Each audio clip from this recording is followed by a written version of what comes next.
Izuku's face became red, and he avoided her eyes, twiddling his thumbs. This is Yuri-san. He's my friend, Izuku timidly admitted. The man in question gave her a seated bow. I apologize for intruding.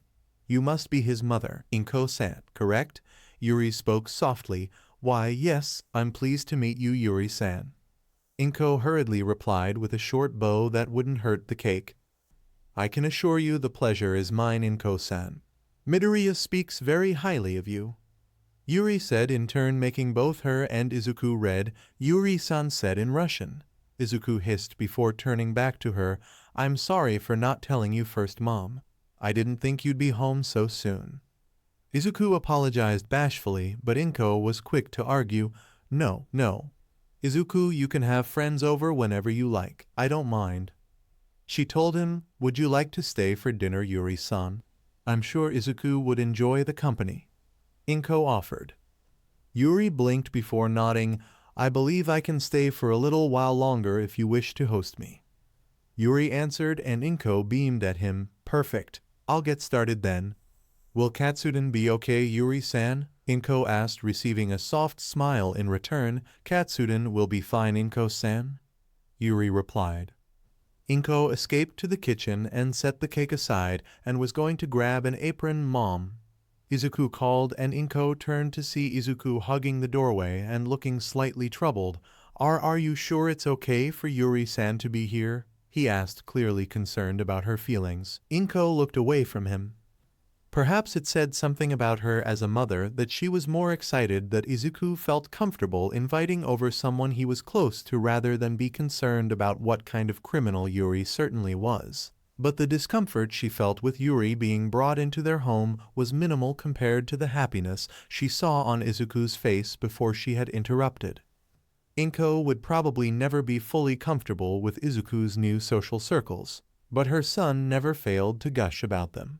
Sometimes she would even hear genuine unintentional pride for his accomplishments with the people he taught. That happiness and blooming confidence squashed any thoughts of her personal discomfort with the situation, and she beamed at Izuku. Maybe send me a text next time you want to invite your friends over. But I don't mind you bringing anyone home, Izuku, she suggested, knowing it would be better not to outright deny it made her uncomfortable. Inko knew her son was too smart to believe such an obvious lie. Izuku looked down, biting his lip, looking no less troubled, but not willing to argue about it with someone else in the apartment. Okay, Izuku muttered, downcast, making Inko's heart clench, and she desperately searched for something to shift their focus. UP passed today, right? Where is your diploma, Izuku? She hastily asked, her hands flailing in the same way Izuku's usually would. Izuku's body straightened, and he turned a little red. Why, yeah. I left it in my room with my M certificate. Do why you want to see them? Izuku replied, and she nodded. Of course. I need to know how big the frames will need to be, Inko responded, and Izuku gave her a nervous smile. Right, I'll go get them, he said before leaving the kitchen. Ochako sighed as she finally made it home and immediately removed her pinchy uniform shoes. A pipe burst had forced the school to close early, and she had spent the last couple of hours on a hellish 5-mile walk home. Ochako whimpered as she rubbed her sore feet, but was glad her feet weren't bleeding this time.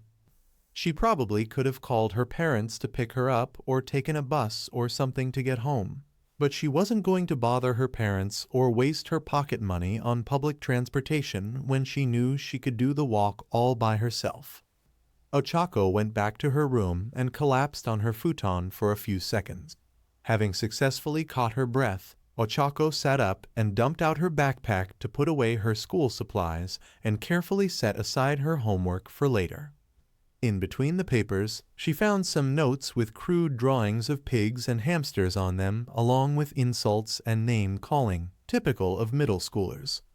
Ochako could remember when things like this and how the other kids calling her greedy and stingy used to upset her so badly when she was younger.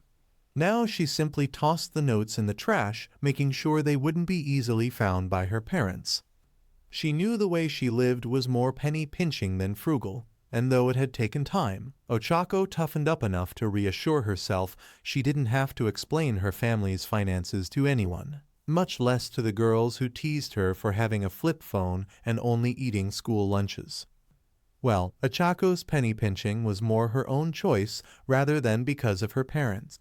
If she asked for it, Ochako knew her parents would spend what little money they had on her. But the thought alone sat like a stone in her stomach. Her family never had much money, and becoming a hero was going to be an expensive venture. Unfortunately, her parents never let that little slip up when she was a toddler go, and they were intent on helping her live that childhood dream. Heroism was still her dream job, but as she got older, she couldn't ignore the financial strain it was putting on both of her parents. The long hours of overtime that caused her parents to return well after when she had gone to bed, memories of eavesdropping on hushed conversions over what bills should be paid or left delinquent so they could save a little more for her future. When she was old enough to understand, Ochako had done her best to help them save money. It was pretty hard in the beginning, mainly because her parents could see right through her lies. She can embarrassingly remember how she lied about not liking blueberries anymore once, but she had gotten much better about it since all those years ago. She had picked up a job delivering newspapers when she was 10 under the guise of using it as a form of training, and that the job experience would make her application look better, and while that was a nice bonus, the real reason was that she wanted to use the money to secretly buy food and necessities. Perhaps she got it from her dad, but Ochako could easily do the ton of math needed to budget monthly expenses, and from those numbers calculate her daily needs, setting a plan into motion well before she got her job. Since she turned 10, Ochako would wake up at 4 a.m. to deliver newspapers, return in time to eat breakfast with her parents before catching a train to school, and she focused all her energy on learning until it was time to go home. Once she settled down at home, she'd get started on household chores like sweeping up and laundry before doing inventory, checking how much food, toiletries, and cleaning supplies they had, and popping over to the shop for anything that was needed before finishing her homework. By then, she'd start cooking dinner for her parents and set their plates away so they could eat it when they got home. Ochako would also rinse some dishes so it would look like she ate a portion, but honestly, if her parents weren't there, she always skipped dinner, only having 2, maybe 3 blueberry jelly pouches and a meal replacement shake before she got ready for bed. She was on the small side because of it, but she did not have an eating disorder. Ochako would never let herself fall into anything like that. She just couldn't afford something so costly. Her entire future relied heavily on becoming a hero, and an eating disorder would ruin that in an instant. Much less would she waste money and food by not eating it. She had used a biology project when she was 9 to secretly learn how many calories she would need to keep up with her training without going underweight or collapsing, and ever since then her dinner was usually jelly pouches and meal replacement shakes. They were a decent tasting and cheap alternative. Thinking of food made her stomach growl, and Ochako bit her lip. She didn't have lunch since the pipe burst before lunch period, and Ochako debated whether or not to skip lunch just this once or to eat up some more of her jelly pouches and a shake. Skipping one meal wouldn't kill her, but it might throw off her training, so after running some numbers Ochako decided to have lunch. She went to the kitchen and grabbed a couple of blueberry jelly pouches and paired it with a vanilla shake. Ochako was going to head back to her room to do her homework and eat, but she noticed some papers left on the kitchen counter. Ochako didn't like it, but she had developed a nasty habit of snooping through her parents' papers to check the financial situation of the house. Looking through the papers, she realized they weren't bills but her parents' paperwork, and that her parents must have left it by mistake. Ochako immediately panicked because she knew this kind of thing would cause major problems for her parents. She quickly gulped down her food and ran to her room to grab her school binder and her work shoes. She put on her shoes and placed the papers in her binder so they would be safe, then grabbed some of her money and rushed to the train station. Thankfully, there was a train towards where her parents worked was in the station after a few minutes. The car didn't have any empty seats, so she would have to stand the whole ride, but these papers were important, so Ochako would just suck it up. She considered whether or not to call or text her parents to let them know she was on the way, but they might not answer if they were busy. Would mom or dad be free now? It's only just turned 1 p.m. so dad's probably on site, but would mom be in a meeting? I know business has picked up since they extended to building maintenance in addition to construction. Maybe I should. Ochako's train of thought was interrupted by the train suddenly stopping. She almost fell back with a squeak and would have hit the floor and lost her binder if she wasn't holding onto a strap. Unfortunately, someone standing next to her wasn't as lucky, and they both fell to the ground when he crashed into her. Oh my gosh, I'm so sorry. The green-haired boy quickly apologized and immediately got off of her. Ochako was a little dazed as she sat up, but she hadn't hit her head, and no, it's fine, accidents happen. She told the boy, waving her hands placatingly before realizing she wasn't holding her binder. Frantically looking around, Ochako internally screamed when she saw the papers had fallen out of her binder along with her homework. Ochako rushed to pick up everything before it got lost or ruined. In her panic, she didn't notice at first, but after a few seconds she saw the boy was helping her. Thank you, Ochako said once they had gotten all the papers back.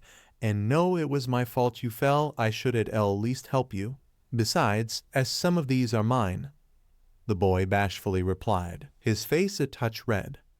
She blinked, but once she looked at the 2 stacks of papers, she did think that it was a little more paper than what she had. Oh. She responded, then she went through the papers trying to figure out what was and wasn't hers. Most of it was, but there were a few pages packed full of odd characters that kind of looked like English, and she reasoned they belonged to the boy. Here, I think these are yours, right? The boy said, offering Ochako some papers, and she laughed awkwardly. Why, yeah, and these are yours? She guessed, getting a nod. Yes, thank you. The boy replied, looking so relieved as he put his papers back in his messenger bag. Then the boy stood up and offered her his hand. Thanks. Sorry about all of this, I'm Yuri, Ochako said, letting him help her up and feeling it was only right to introduce herself after all of that trouble. The boy smiled, waving his hand dismissively. It's all right. Should have been holding on to the strap, better be, but nice to meet you, Yuri-san. I'm Izuku, he responded, introducing himself in turn. Ochako thought it was odd he used his first name, but she brushed it off. Izuku suddenly turned sheepish as he opened and closed his mouth once before continuing to speak. This might be a bit forward of me, Izuku muttered, twiddling his thumbs, surprising Ochako. She had assumed Izuku would want to move on and maybe avoid her due to the awkwardness of the accident.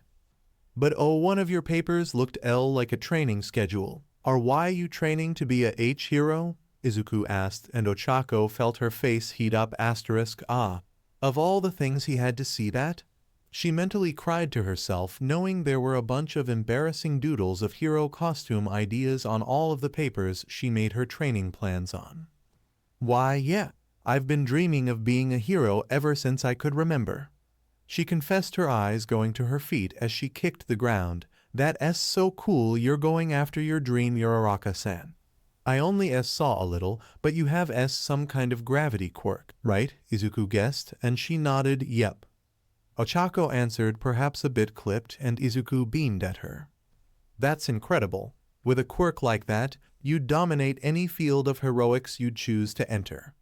He praised her, flustering Ochako. Thanks, Izuku, but I don't think my quirk will be that beneficial. She mumbled, and Izuku looked at her funny. Of course it would. Yuri-san, your quirk is a major game changer for any scenario, Izuku argued, and he even went on to point out multiple ways her quirk would be helpful regardless of the branch of heroics. Ochako couldn't help feeling embarrassed but grateful for it all. Her parents were very supportive of her dream, but it was different having a stranger lay it all out for her made it just a little more real. Thank you, Izuku, she muttered, trying to hide her cheeks underneath her hands, and Izuku suddenly became red himself. Sorry, Yuri-san. I'm a quirk nerd, so I tend to obsess over them. I know most people aren't comfortable with that. he apologized, rubbing the back of his neck, looking just as embarrassed. And no, Izuku, it's fine. I'm just not used to anyone other than my parents being so supportive. Ochako corrected, waving her hands defensively. It was kind of nice, actually. Do you think I could really do all of that? She questioned, and Izuku grinned sheepishly.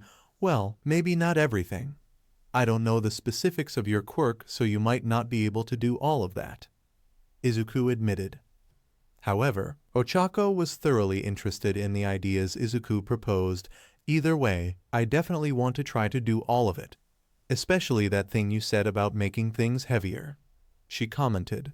She had always focused on making things lighter and lighter. She had never even thought of making things heavy, but she did know her dad could, so she could probably do it too. That had prompted Izuku to talk with her about how to safely test things at home without doing much property damage, which Ochako was happy to listen to. They started chatting about heroes as well at some point, and she noticed Izuku would get this look on his face when certain heroes were mentioned. He outright frowned when she offhandedly mentioned Endeavor from that morning's villain attack. Despite the odd reactions, Ochako found the conversation overall pleasant. When they got to her stop, she was kind of sad they would have to part ways, but she had to get the papers to her parents. She was about to say goodbye to Izuku, but Ochako was surprised the boy followed her off the train. Izuku only looked a fraction as surprised as she was. I guess you're going to see your parents, Uraraka-san.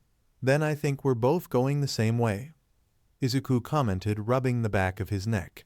Ochako blinked and was going to ask how he knew her parents before a thought occurred to her. Oh, does your family work with my parents, Izuku? Ochako asked, and Izuku chuckled awkwardly. Something like that, Uraraka-san, Izuku bashfully answered. Almost instantly Ochako understood all of Izuku's bashfulness. If his parents worked for her parents, then it would be reasonable to conclude that Izuku was afraid of upsetting her in case of some kind of backlash on his parents. God knows she had been terrified the few times she randomly encountered the kids of her parents' clients. Looking Izuku over, she thought he didn't look like anyone Ochako had met at the company parties over the years. He was pretty plain looking aside from the freckles and small bags under his eyes. But then again, business had been picking up and her parents have hired more people. Maybe Izuku was related to one of the new hires. Ochako couldn't believe her luck. Sure, she's met other employees' kids and had a couple of sleepovers with them when her parents needed someone to babysit her. But she had never clicked with any of them like she had with Izuku. Sure, Ochako hadn't known the boy for long, but she could just tell the two of them were going to be good friends. Ochako beamed at him. Cool. Maybe we can get our parents to let us hang out sometime, she suggested. The idea of testing her quirk with Izuku made her so excited. Izuku gave her a bittersweet smile. Maybe, but I'm usually pretty busy, so we probably wouldn't be able to see each other often, Uraraka-san, Izuku explained to her, and Ochako, while disappointed, understood. She was pretty busy too with her training, and it would be super unfair of her to demand all of Izuku's time just because it's been a while since she had a friend. That's okay, Izuku. We can trade phone numbers and still talk after school if we can't meet instead, Ochako replied with a clap of her hands. Izuku mulled it over before nodding. I guess that would be okay, Uraraka-san, he told her, and she playfully huffed. You don't have to worry about honorifics, Izuku. Just call me Ochako, she said, hoping he'd loosen up. She didn't want her new friend to feel on edge just because she was the boss's kid. If you say so, Urara, sorry, Ochako-chan, Izuku replied, and though he hadn't dropped the honorifics completely, Ochako definitely preferred Chan to San. It's fine, Izuku-kun, she responded, only to be startled when she realized that they were standing in front of the shared office building her parents worked in. Oh, we're here already, she commented, surprised that time went by so quickly. There was a soft ringing and Izuku pulled out his phone. Sorry, it's my mom. I need to take this, Ochako-chan. He apologized and she waved him off. I understand, Izuku-kun. I'll go ahead and go in while you talk with your mom. She told him and rushed inside to her parents' rented office space and found her mom straightening up some papers. "Mom," she called, surprising her mom, Ochako. "What are you doing here? Shouldn't you still be at school?" Mom questioned, and Ochako brushed it off. "School ended early because of a pipe burst. But that's not important right now. I found these on the kitchen counter," Ochako told her, pulling the papers out of her binder. Upon seeing the papers, her mom searched her desk only to curse under her breath, something Ochako dutifully ignored. "Thank you, Ochako. Those papers are for Midoriya-san, and he'll be here any minute," Mom said, and instantly Ochako knew her panic was warranted because Midoriya-san was her parents' biggest client, and they could not afford to screw up any of their deals with him. "Happy to help, Mom. I'm just glad I was able to get them to you in time," she told her, beaming as her mom took the papers. "I'll be busy with the meeting with Midoriya-san, and Dad is at a site, so we can't take you home right away. Will you be fine in the lobby by yourself, Ochako?" Mom asked, slightly concerned, but she was happy to hear it. "Of course. I met one of the new workers' kid on the way over, so I can probably just hang out with him until you finish," Ochako assured. Her mom blinked. "Oh, really? I'm glad you're making friends, sweetie. Do you know who his parents are?" Mom inquired, and she twiddled her thumbs. "Well, no, I didn't catch his last name, but he's so cool, Mom. He knows so much about quirks and heroes," Ochako explained, already thinking of what she and Izuku could talk about while she waited on her mom. Her mom was about to say something, but the door to the office opened, and her friend Izuku entered. Ochako was momentarily confused about why he came up here, but shrugged it off as maybe he was here to pick up or drop off something for his parents like she just did. Well, that's what she thought until her mom said, "Ah, welcome, Midoriya-san," and Ochako's jaw dropped. Wait, Izuku's family doesn't work for us? He is Midoriya-san's son. Did I just befriend our client's kid? Ochako thought, mentally panicking she had accidentally befriended a rich kid. Izuku beamed up at her mom. "Hello, Uraraka-san. Sorry for being late. I did ask for a meeting with such short notice, but I had to take a personal call," he responded, and Ochako's brain was officially fried. Eh? Izuku is Midoriya-san. He's the multimillionaire that's been hiring Mom and Dad. She screeched in her mind, practically dead to the world, wondering how the hell she could mistake Midoriya-san for a 13-year-old. Does he have some kind of anti-aging quirk? Oh God, was I annoying him? Did he feel uncomfortable with me trying to hang out with him? Oh God, what if he stops hiring my parents because I was so clingy? Ochako cried in her head as she started sweating profusely. "It's no problem, Midoriya-san. You said it was an important matter, correct? Was there something wrong with the latest draft for the projects? I've got the blueprints here if you want to go over them together," Mom told him, but Izuku waved his hand dismissively. No, Uraraka-san. The blueprints were perfect. I wanted to ask you about something else," Izuku corrected, going to pull something out of his messenger bag. He pulled out some papers and offered them to her mom. "I was wondering if you'd like to sign an exclusivity contract with me," he inquired, surprising both of them. "What?" Ochako's mom said, and Izuku's cheeks turned a bit red, and his eyes went down and to the side. "Uraraka-san, your work has been impeccable, and I seriously doubt I would ever find any other company that would be so generous with me," Izuku told them. "So I want to sign a contract saying that you're the only company I'll ever work with. You'll be free to work with others, of course. This contract is more about guaranteeing work for both of us," he explained as Mom shakily took the papers and started to look them over. If Ochako's jaw dropped before then, it hit the floor this time. Izuku, the secret multimillionaire, wanted to work with her parents exclusively. He wasn't going to stop hiring them because she was clingy earlier. Mom, still in shock, cleared her throat. If you're certain, Midoriya-san, I see no problem with signing this contract with you," she told Izuku, trying to return to her professional demeanor, and Izuku beamed at her. "That's great, Uraraka-san. We can sign right away if you want," he replied before his eyes went wide. "Oh right. There is something else I need to ask you.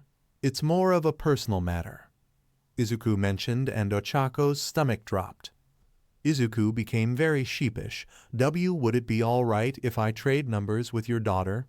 Ochako-chan offered to eat earlier, and my mom does want me to make more friends my age, but I wouldn't want to make you uncomfortable," he timidly asked. Ochako's mom looked between the two of them, baffled before it dawned on her, and her mouth opened and closed. Well, no, I don't think there would be any problem with that, Midoriya-san," Mom answered passively, and Izuku nodded. He pulled out a notepad and wrote something down, then offered it to Ochako. Here's my number, Ochako-chan. Maybe we can talk more tonight," Izuku timidly offered, as if he was scared she'd turn him down. Honestly, Ochako was starting to feel faint from all the bombshells being dropped on her in rapid succession. Was Izuku really a child multimillionaire? And he wanted to be friends with her of all people. What was her life right now? Did she step into some kind of alternate dimension? In her shell-shocked state, she simply took the paper saying, "Sure," before rattling off her phone number. Izuku smiled as he added her contact to his phone. Great. I'll talk to you later, Ochako-chan. I've got another meeting to go to or I'll be late," he cheerfully said before he rushed out of the office, leaving the two brunettes to stare at the door. "Mom, did that just happen?" Ochako asked, looking over to her mom. Unfortunately, she looked just as confused as she did. "I think so, Ochako." Congratulations on your new friend," Mom pitifully offered her. Therapy F-seeking sucked. Correction, most of therapy F-seeking s-seeked for Katsuki in particular. Shortly after that god-awful talk with his pops, Katsuki had been informed he would be going to see some shrink. He had wanted to fight it, but Katsuki was simply too emotionally exhausted to even speak, much less protest their decision. The rest of the month was spent in and out of therapist offices, and he hated every second of it. Unfortunately, each session was near torturous for him.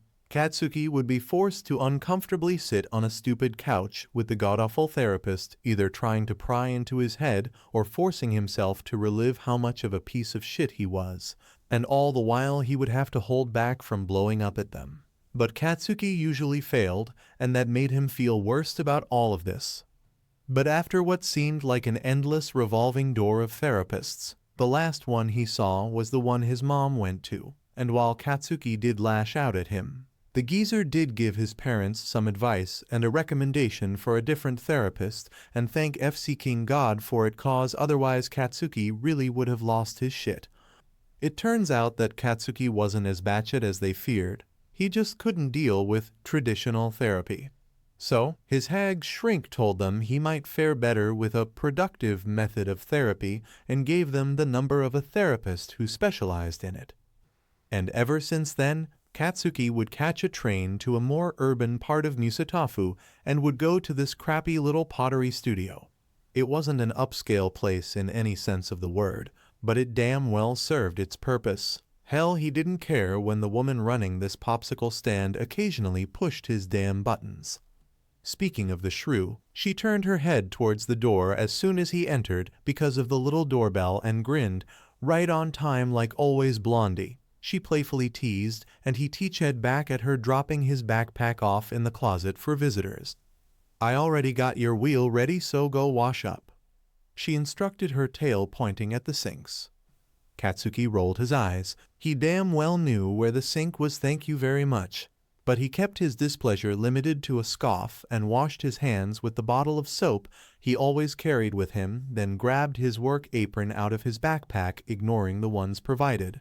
The shrew didn't say shit about it and was just waiting for him to get started as she ran her own wheel.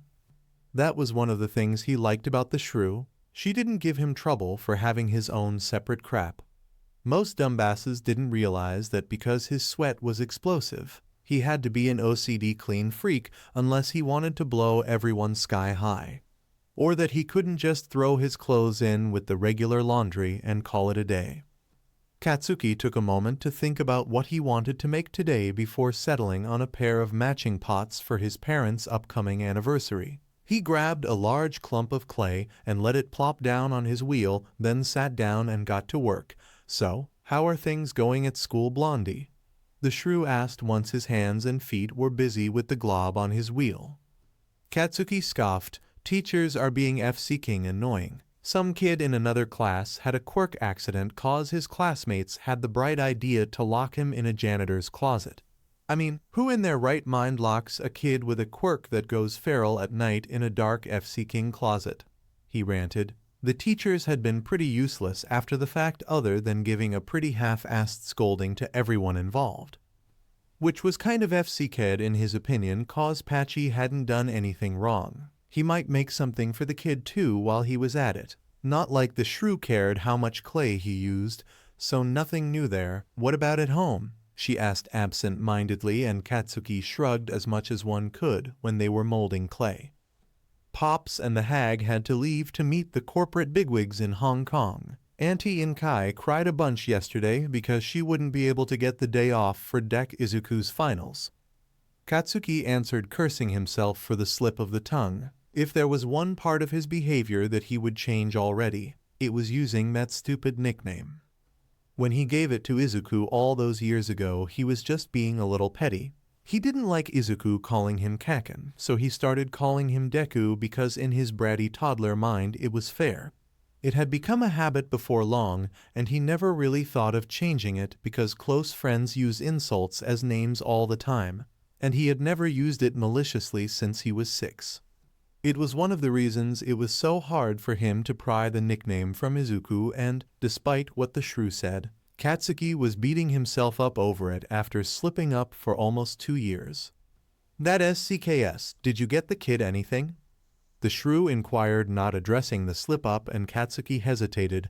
"I got him some cupcakes and gave him that mug I made for him a while back," Katsuki admitted. For all he called Izuku a stalker, he didn't think Izuku's notebooks were stupid and had read them from time to time, so he knew some of Izuku's favorites by heart. The shrew nodded with a hum. "Okay, now that pleasantries are out of the way, let's get to the meat of today's session." She told him, "It's been a long 2 years since you first walked into my studio, Blondie," she commented, and Katsuki nodded. Working on the emotional shitstorm in his head was like pulling teeth, even with pottery helping him unwind. As cliché as it sounds, it doesn't hurt to remind yourself of how far you've come.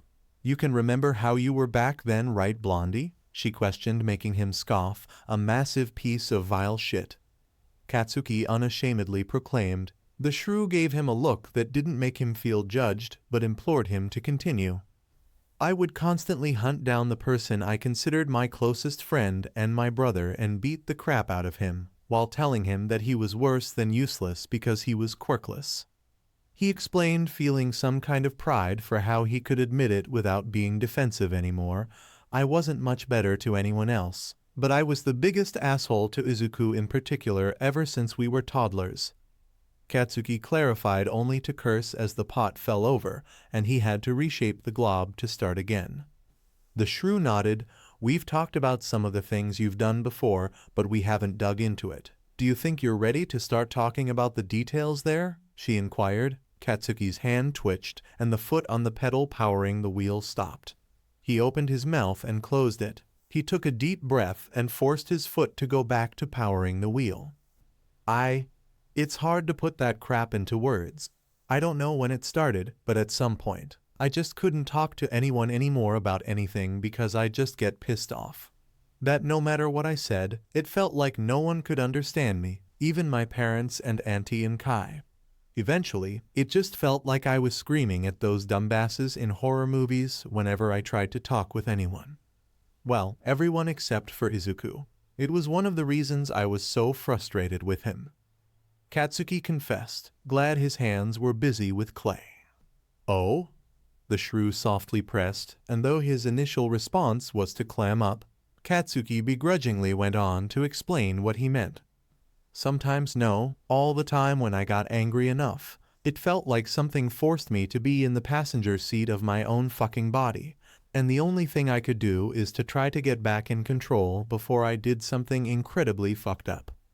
It truly was disturbing how odd it was not to have to fight for control of his body anymore. He still had to, but it was only once a week at most, and it had become easier to regain control. I'd always do something bad when that crap happened. It was just fucking unavoidable. I was more likely to get physical and use my quirk on someone, and God knows how much bullshit I spewed because of it. Even when it didn't take over, I could never just fucking say what I meant, god damn it. It always came out twisted into some toxic bullshit, and I'd get so damn frustrated because of it. He elaborated, feeling distinctly uncomfortable admitting any part of this to anyone. Honestly, until I was 8, I was convinced that Izuku had been misdiagnosed and had some kind mind-reading quirk or a shitty empathy thing, because no matter what he just seemed to know what I meant to say and tried his best to help me keep a lid on my shit. Most days back then, it was like we were the last 2 people with brains on this crappy planet. Katsuki confessed, scoffing at how dumb he used to be about quirkless anatomy despite growing up with Izuku. With a mindset like that, it's no wonder you call people extras, like movie extras. The shrew guessed and Katsuki nodded. It still feels like that. It's gotten better. It's easier to say the crap I mean, but it still gets jumbled most days, he reluctantly told her. The shrew paused, noting it, but saying nothing. She preferred to let Katsuki fully unload on her with little comments in between to encourage him to continue. Katsuki's brow furrowed and wondered if he wanted to continue this discussion or shelve it for later. He could stop there and go on about what he'd make himself for dinner that night, and the shrew would let him. But he didn't want anyone babying him, not even himself, so he sucked it up and braced himself. That was why I would get so pissed at Izuku. He was the only person who could hear me, always knowing what I was trying to say. Hell, he could even predict when I was going to have a FC King blackout. Katsuki said, knowing the shrew would understand the significance of what he said. His blackouts were the only time he was terrified of himself. He never knew when it would happen, but every time it happened, he'd wake up to situations that horrified him. The worst of them all was coming to, and finding himself standing above a badly beaten Izuku with his hands still crackling with mini explosions. That wasn't something new, but it was how calm and smiley Izuku was right after he came to that made him feel even more disgusting than usual. But despite that, that fucker never took any of my advice or trained with me so we could be heroes together. With everyone else, they never listened to begin with. But it was clear Izuku was choosing to fucking ignore me. Or that's what I thought. Katsuki growled, getting close to finishing the first pot. I made a shit ton of mistakes about Izuku back then, and I seriously doubt I'd ever make up for any of that clusterfuck. He pessimistically spat before standing up to get the wire so he could cut the first pot free. The shrew offered it to him with her tail when he couldn't find it on the hook. From what I've heard, Izuku sounds very forgiving, she commented, making Katsuki test. That's the FC King problem.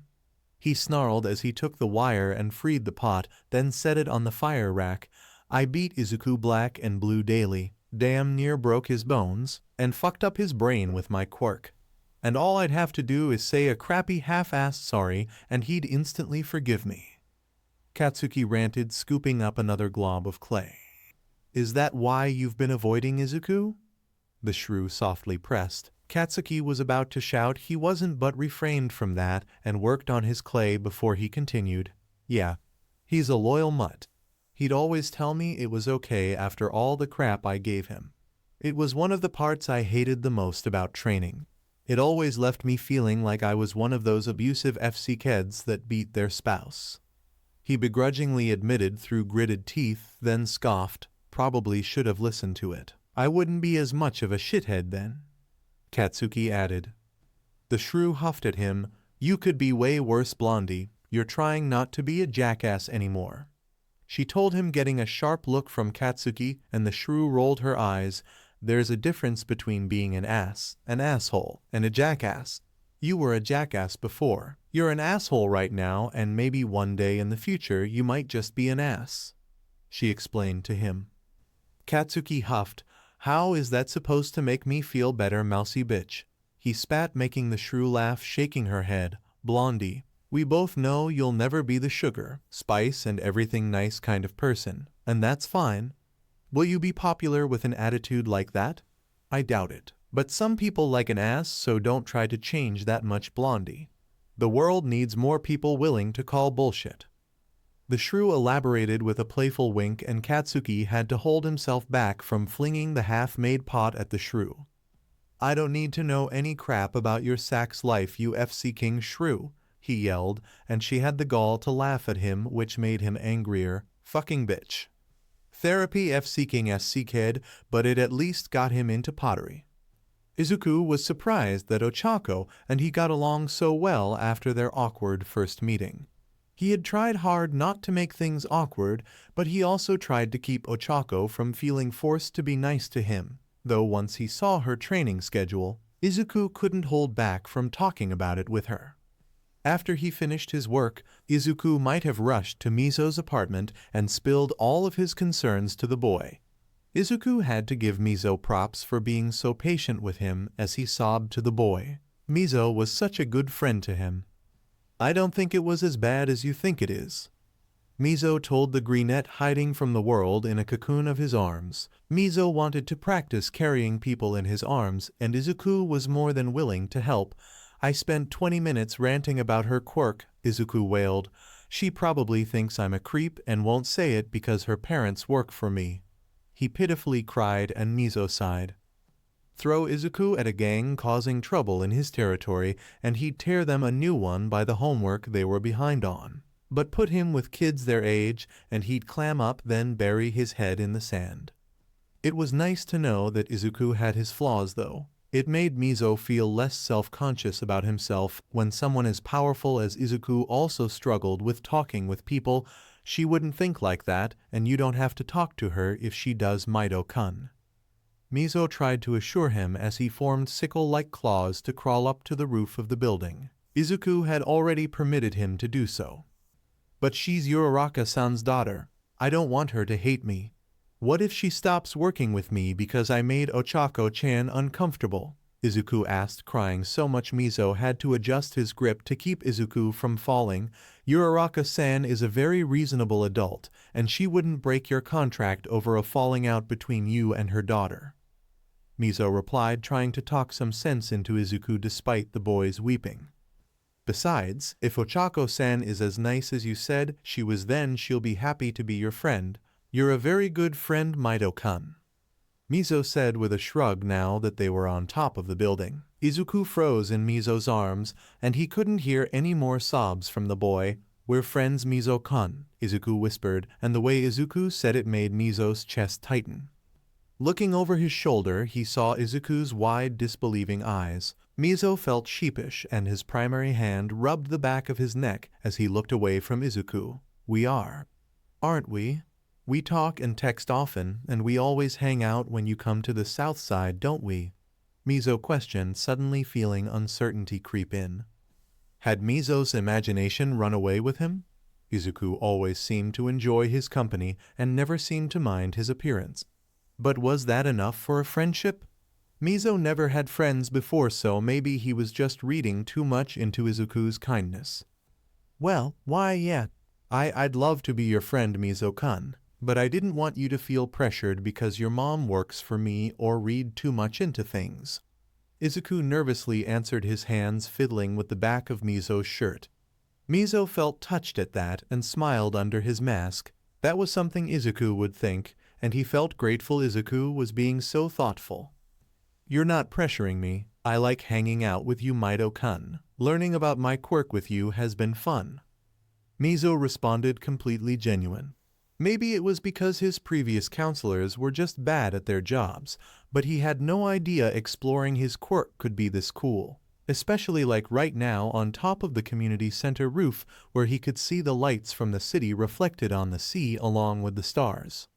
It was one of his favorite sights, and the whole reason he could enjoy it was because Izuku inspired him to push the boundaries of his quirk that he never knew existed. The claws he used to climb up here were only discovered because he found out hedgehog quills were made of the same stuff hair and fingernails were. It had taken weeks, but he eventually made claws and talons and some other things since his discovery in January. Quirks aside, Miso just liked to hear how Izuku saw the world. Hearing Izuku ramble on about anything and everything was just nice. The boy was just so genuine in his excitement for the most obscure things it was hard for Miso not to be sucked in along with him. Izuku was quiet and Miso suspected he would be given how easily flustered Izuku could be when complimented. Izuku tapped Miso's back, and he carefully unwound his arms from the boy and carefully set Izuku down on the roof. Izuku ducked his head and was hugging himself, looking very conflicted as he tried to get the courage to speak. Miso was worried he crossed the line, and he was about to ask Izuku if he was all right when Izuku found his voice again. Do you really want to be friends with someone like Emmy? He asked, making Miso pause. The way Izuku worded it confused him because what could he possibly mean by that? Izuku didn't have any mutations that would outcast him like himself or anything that could be considered socially taboo, of course. Why wouldn't I, Mido-kun? He told Izuku, and Izuku guiltily avoided his eyes practically curling into himself as tears welled up in his eyes. Because I'm quirkless. Izuku argued like that was the end all be all. Miso was certainly surprised Izuku was quirkless, mainly because he didn't know people his age could be quirkless. Sure, he knew quirkless people existed, but the way people spoke about them. It seemed like quirkless people just stopped being born in his grandparents' generation. This revelation about his friend hadn't changed much in Miso's mind. Well, maybe he was curious if Izuku really had a second set of teeth, and if he still had some of his baby teeth because he heard quirkless people had that, but that wasn't the important thing right now. Miso wanted to know why Izuku thought that was a deal-breaker when it came to their friendship. So?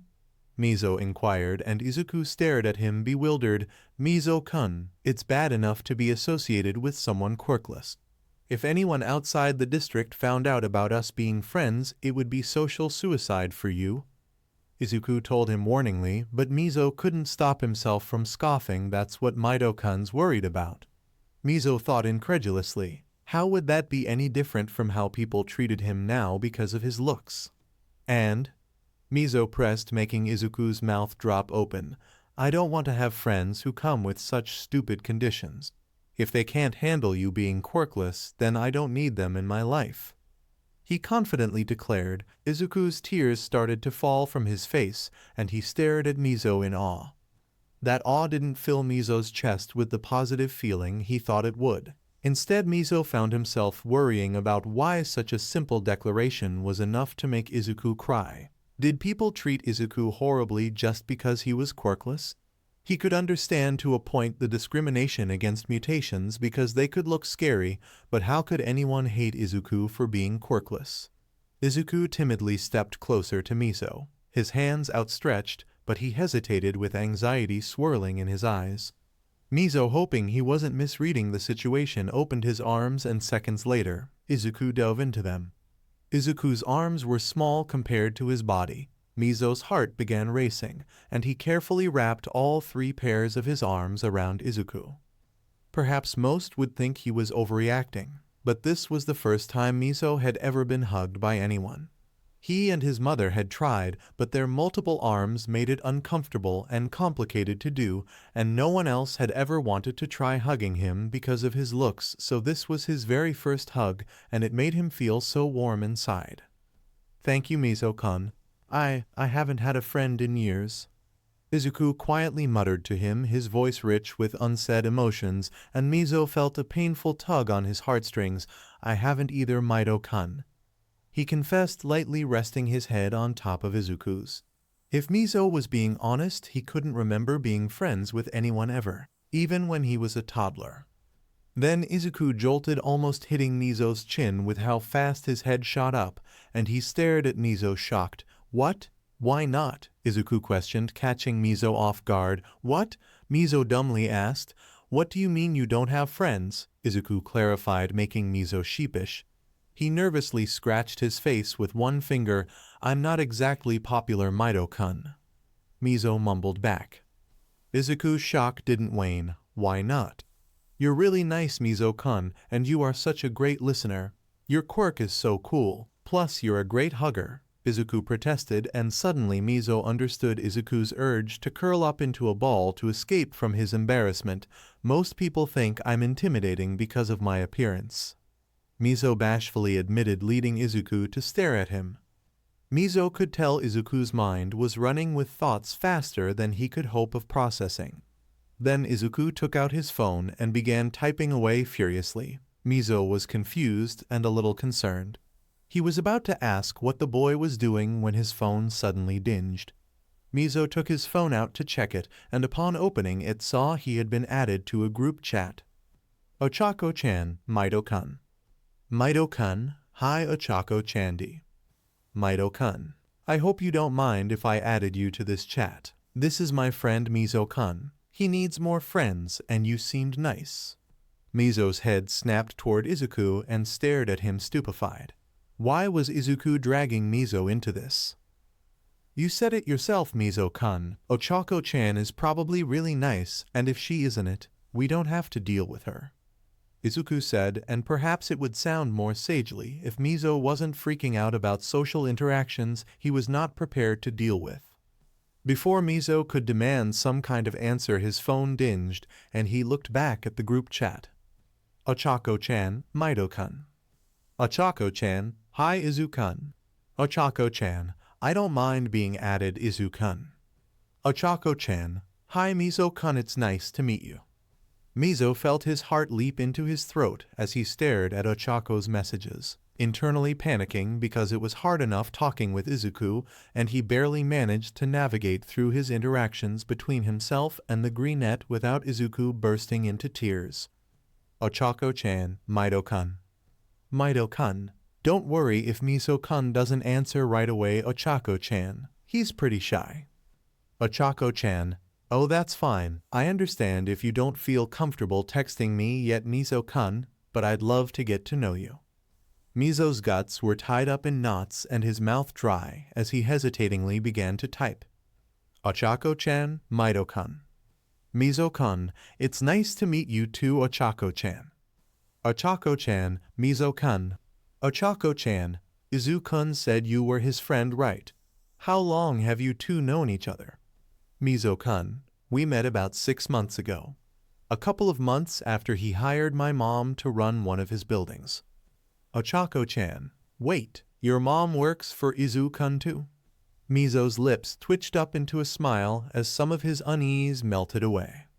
Ochako-chan, Mido-kun. Miso-kun, yeah, he hired her to run an apartment complex he had built, but we didn't meet until a couple of months after that. Ochako-chan, I guess we have that in common then, Miso-kun. My parents also work for Izu-kun. Mido-kun, that's not the only thing. Miso-kun wants to be a hero too, Ochako-chan. Ochako-chan, whoa really? You're going to be a hero too, Miso-kun. Miso-kun, I'm hoping to be one, yeah. Mido-kun has been supportive about it despite how hard it will be for me. Ochako-chan, well you'll have me too now. We should totally meet up to train together, Miso-kun. Miso-kun, you don't have to do that, Ochako-chan. I wouldn't want to bother you. Ochako-chan, nonsense.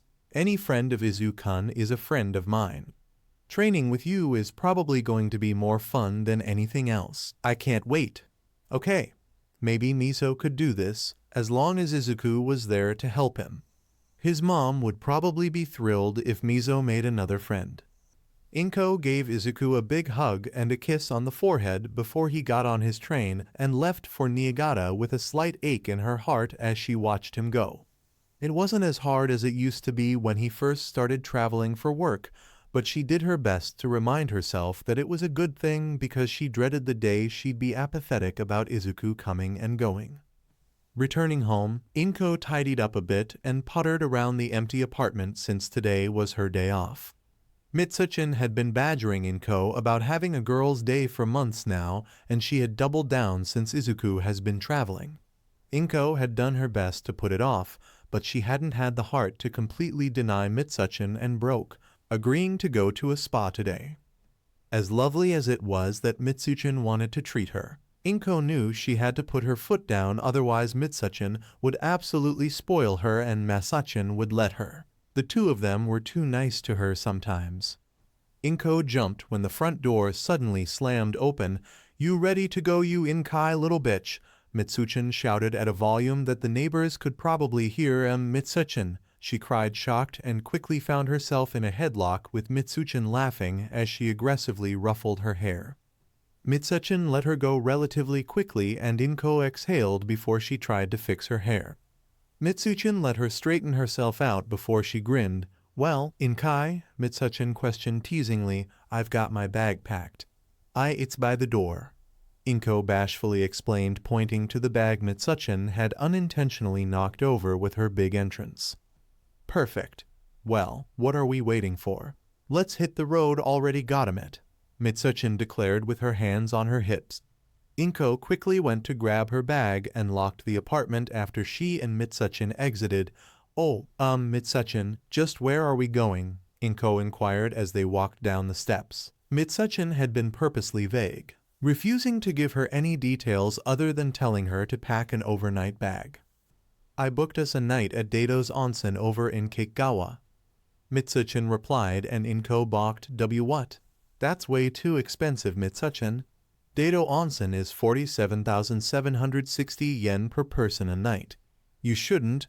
Her protesting was cut off as Mitsuchin grabbed her by her shoulders and pushed her towards the car. "Nah, I've already paid for it, and it would just cost me more money to cancel the day of Inkai," Mitsuchin smugly informed her, much to Inko's despair. "But Mitsuchin," she tried to argue, but Mitsuchin just forced her into the passenger seat. "Nope, no arguing, you bitch. You've been running yourself into the fucking ground for years now to keep a roof over little Izu's and your head, and I'm going to pamper the fuck out of you," Mitsuchin told her, leaving Inko no way to protest as the car started. A few hours later, Mitsuchin had checked them in and they dropped their bags in their room. Mitsuchin had planned the whole day for them, and the first thing to do was to swim down at dunes. Inko admittedly found herself self-conscious and unsure what to do as she trailed Mitsuchin around. It had been years since she went out to have fun without Izuku. She was too busy with work to do anything outside the apartment that wasn't pre-planned, and for Izuku's sake.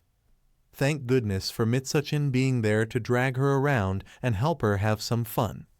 Hours later, after swimming, exploring a nearby park, and some attempted beginner's yoga, she and Mitsuchin were soaking in the hot springs with facials that smelt like lemons. Inko felt like a weight had been taken from her shoulders, though that might be more because Mitsuchin talked her into getting a massage that helped her back.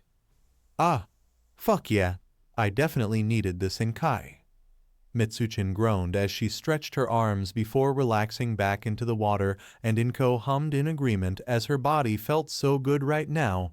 "I don't know how you've survived working 6 days a week without a chiropractor," Mitsuchin commented, and Inko couldn't stop an airy-sounding laugh from slipping past her lips. "I don't either, Mitsuchin," she cheerfully replied. She was probably too wound up making sure Izuku had everything he needed to give half a thought over her physical health, something that had come back to bite her now that Izuku was traveling. Maybe it might be that Izuku was no longer helping as much around the house, but life, in general, was just harder. Especially coming home and making herself dinner, the apartment just felt so hollow without her son there to liven it up. She had no doubts that it was empty nest syndrome that was causing her to miss Izuku's presence so much. Inko would also reassure herself that it would pass one day when Izuku was older, and that she couldn't expect her son to live in her pocket forever. Now, if only she could say the same about her work. Nursing had been her dream since she was old enough to know the difference between a doctor and a nurse wasn't gender, and Mitsuchin would testify to the gods themselves. She fought hard to get her medical doctorate and license. Perhaps for the first few years, it was exactly how she imagined her dream job would be. Then she met the best terrible mistake of her life, Hisashi. The man was goofy in a way she found humorously endearing if a bit immature, and she certainly loved how spontaneous he was back then, but in hindsight, Mitsuchin was probably right in calling their relationship a hurricane rather than a whirlwind romance when they got married only 3 months into their relationship. They hadn't been together a year before Izuku came along, and Hisashi had stepped up to the plate somewhat when it came to parenting.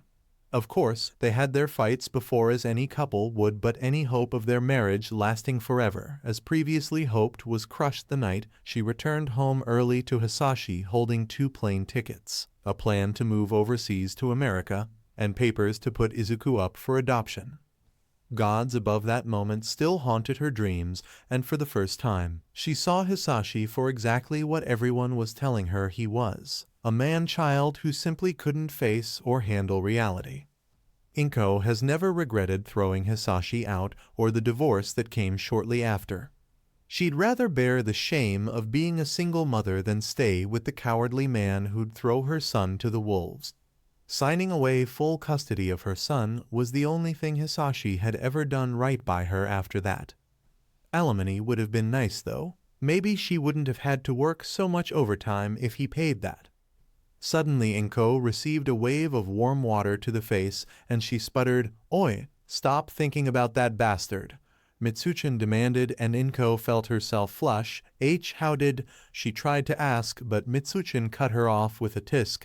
"Even if you weren't running your mouth. Shitta, she is the only fucker that makes your face look like that," the blonde answered, rolling her eyes. "Sorry, Mitsuchin, I know you paid a lot of—" Her apology was cut short by another wave directed at her by the annoyed blonde. "Shut it, Inkai. We came here to have a good time, and if you apologize one more goddamn time, I'm going to buy a whole buffet's worth of room service," Mitsuchin threatened as she waved her credit menacingly at her face.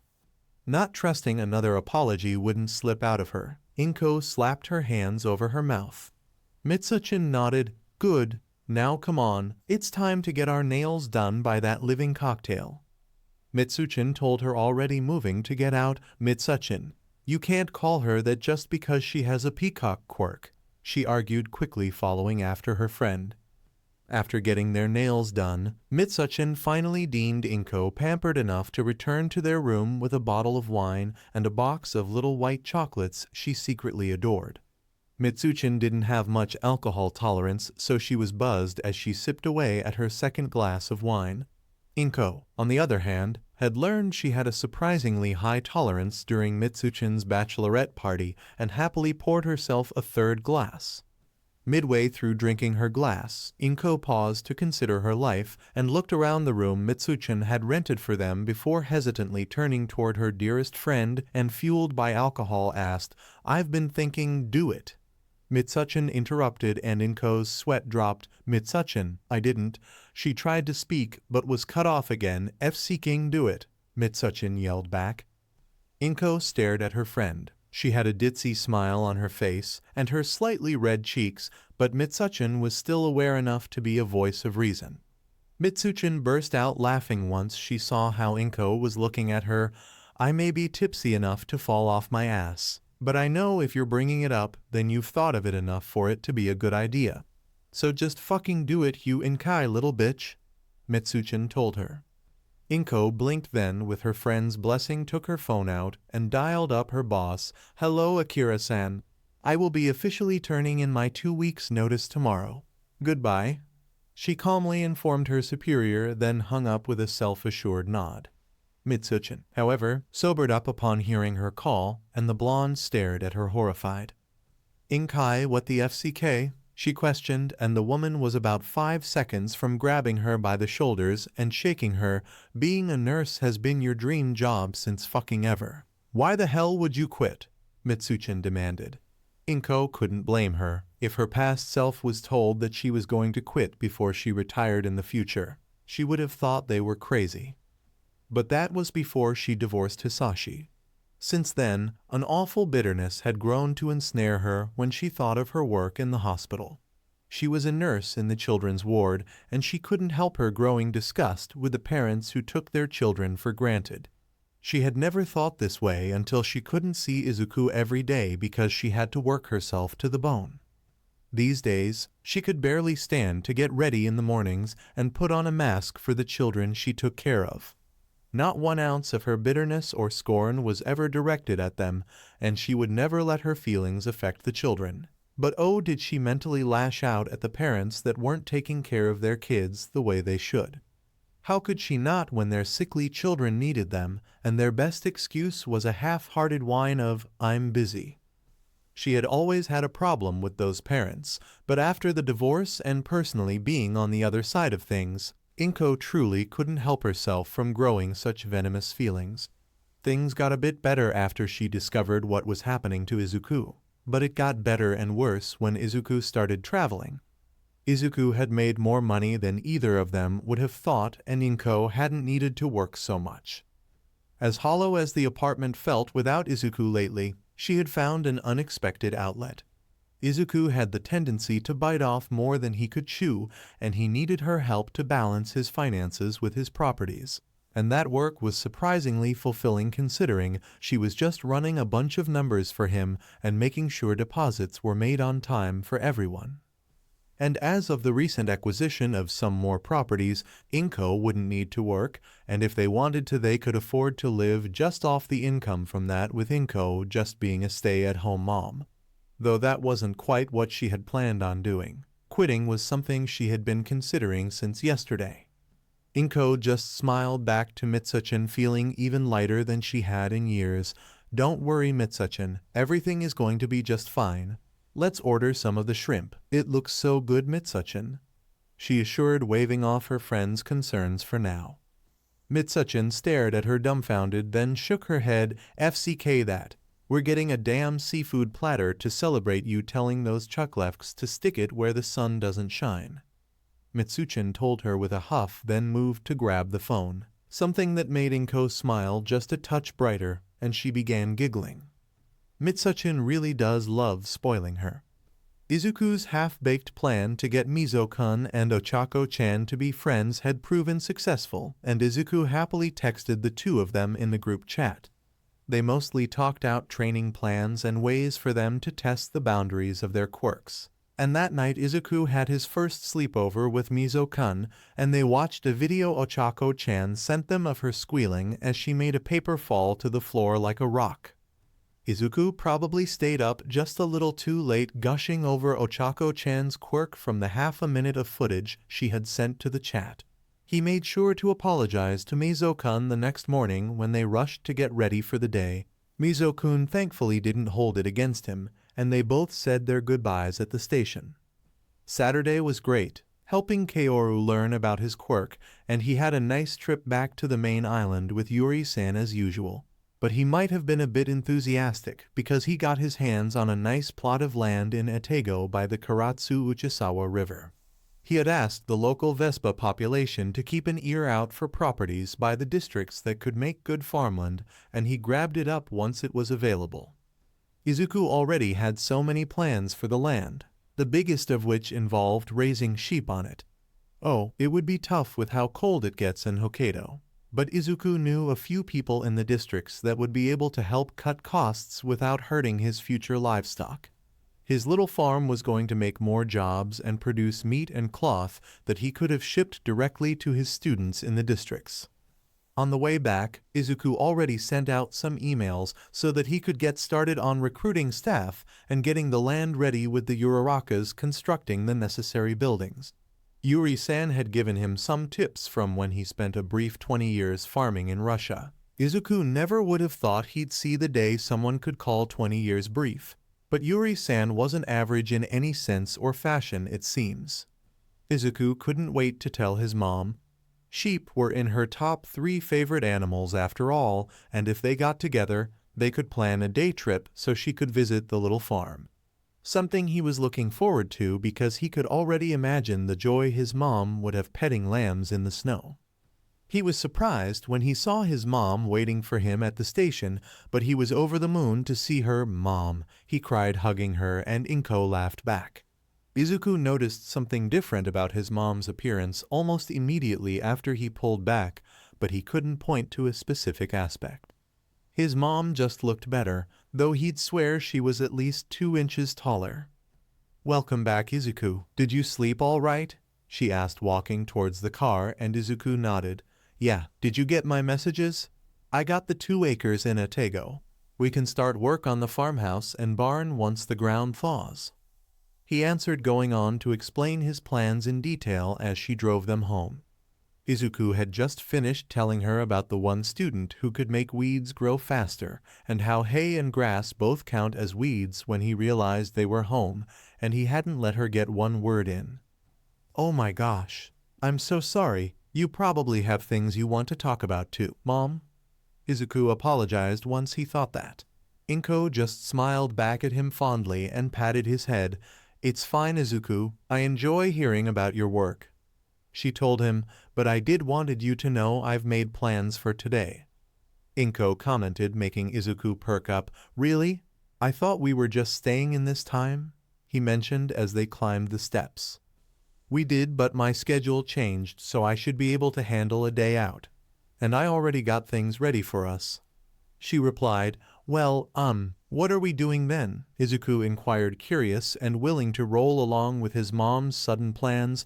The zoo has a new quirked animal exhibit, and I thought you'd like to go see it. Mom answered. Izuku nearly burst into joyful shrieking. We're going to the zoo. Is it the Shizuoka Municipal Nihondera Zoo?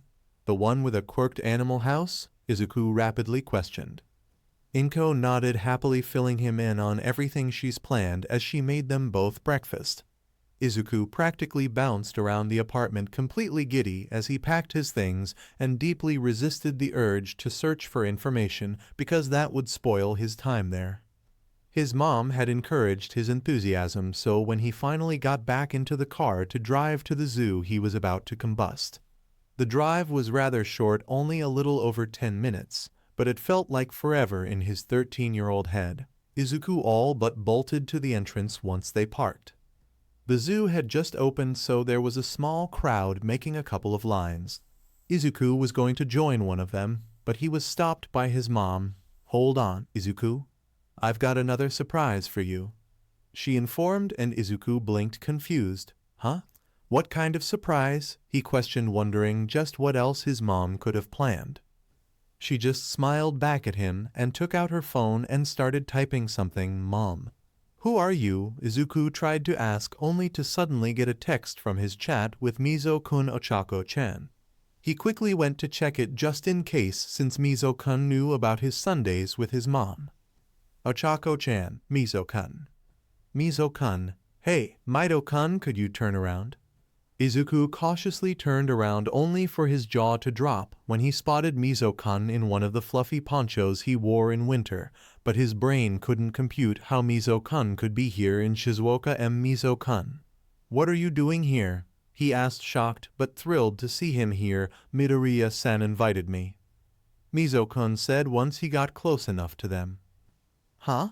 But how did she contact you? He questioned, baffled, and Inko chuckled. You gave me Shoji-san's number when Mitsachin and I helped with payroll back in January. I asked through her. She explained, and Izuku's face became a touch reddish, and he ducked his head out of his embarrassment. He had completely forgotten about that.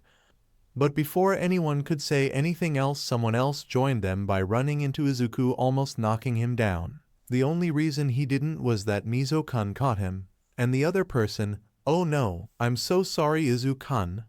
Though dazed, Izuku recognized the person apologizing was Ochako-chan. I'm sorry I'm late, Midoriya-san. My train got delayed and I had to run all the way here. I didn't mean to knock you down, Izuku-kun, she cried, embarrassed.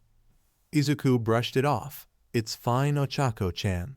Probably just the universe balancing things out after I bumped into you, he assured, and Ochako-chan awkwardly laughed, fidgeting with the collar of her coat. Why, yeah.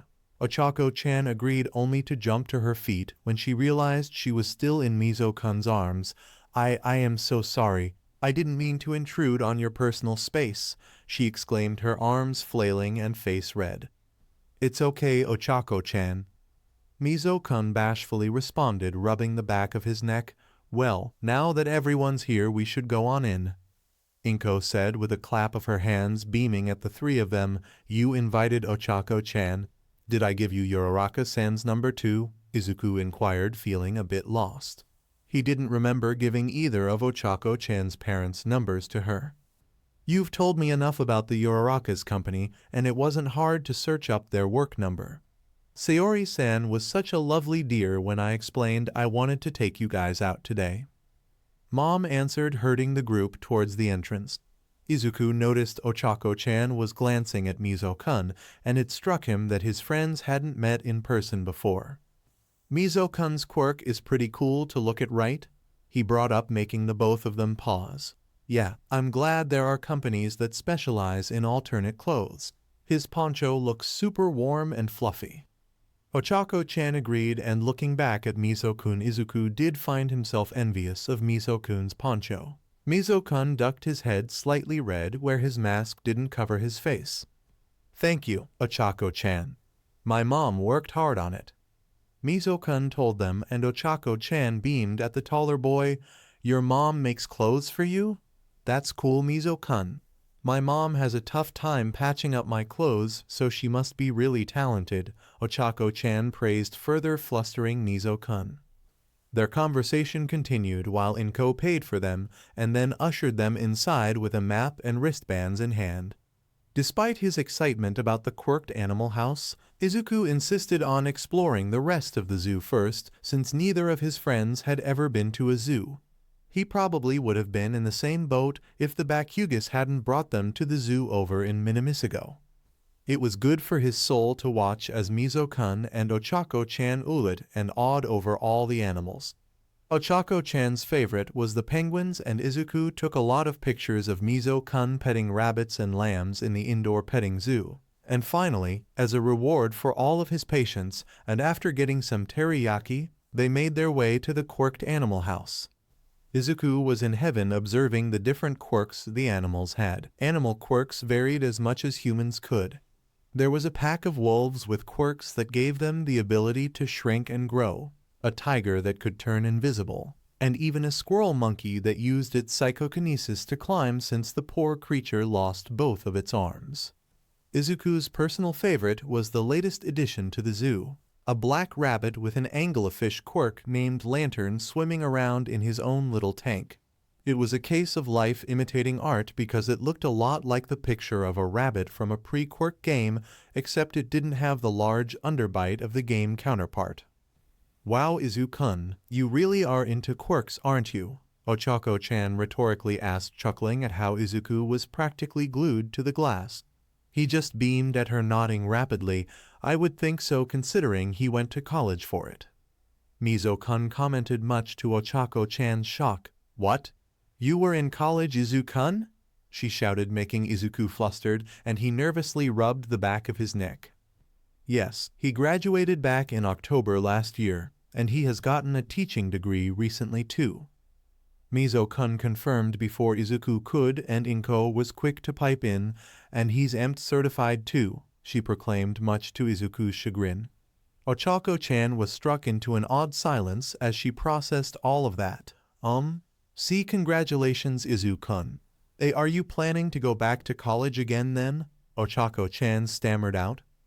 Izuku paused and carefully considered it, chewing on it for a few minutes. Well, I wouldn't be opposed to going back. I really liked learning on the platform we found, but I have no idea what I'd study, he admitted. Despite it having only been a couple of days since he graduated and Izuku already missed his classes. Oh, maybe you can get a medical degree, since you have an EMT certification. Ochako-chan offered, but Izuku frowned. Even if I could, it would take far too long to get, and I'd need to stop all of my work in the districts to even try for it. I could never do that to my students, he answered, shaking his head. Ochako-chan's shoulders slumped. What about biology then? Miso-kun inquired. You have some understanding of the matter, and it might be helpful with your quirk counseling. Miso-kun added, making Izuku's eyes widen. That's a really good idea, Miso-kun. Knowing more about how the cells in the body interact and what fuels them could tell me so much about what my students need outside of average human needs, he exclaimed with a clap of his hands and stars in his eyes. Izuku immediately turned to his mom. Mom, can we get me registered once we get home? He begged. Inko smiled at him fondly. Of course, Izuku.